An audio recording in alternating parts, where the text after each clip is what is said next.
मुख्यमंत्री झाला त्यावेळेस वेगळ्या विदर्भाच्या बद्दल जे आणे साहेब होते, ज्यांना तुम्ही एजी केलेलं होतं, त्यांनी सांगितलेलं होतं आणि त्यावेळेस तुमच्याही मनामध्ये तुम्ही किती नाही म्हणला तरी मी खात्रीनं सांगतो की तुमचं असं मनात होतं तुम्ही मुख्यमंत्री झाल्या की 4.5 वर्ष राज्याचं मुख्यमंत्री राहायचं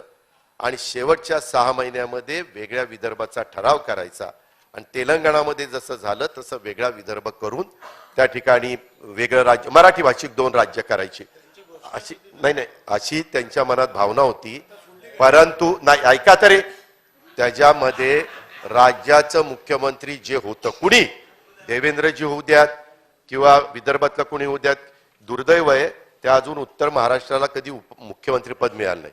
कोकणला मिळालं, मुंबईला मिळालं, पश्चिम महाराष्ट्राला मिळालं, मराठवाड्याला मिळालं, विदर्भाला मिळालं, पण उत्तर महाराष्ट्राला धुळे, नंदुरबार, जळगाव आणि नाशिक गिरीश महाजनांना आंतरराष्ट्रीय स्तरावर भाजप वाढवायला पाठवायचं, युनायटेड नेशन त्यांचे कॉन्टॅक्ट फार आहेत आणि ते इतके झटपट कॉन्टॅक्ट करतात तुम्हाला सगळ्यांना माहिती आहे, त्याच्यामुळे त्यांना तिथं पाठवायचं ठरलंय। त्याचा मित्र बंधू भगिनी अध्यक्ष महाराज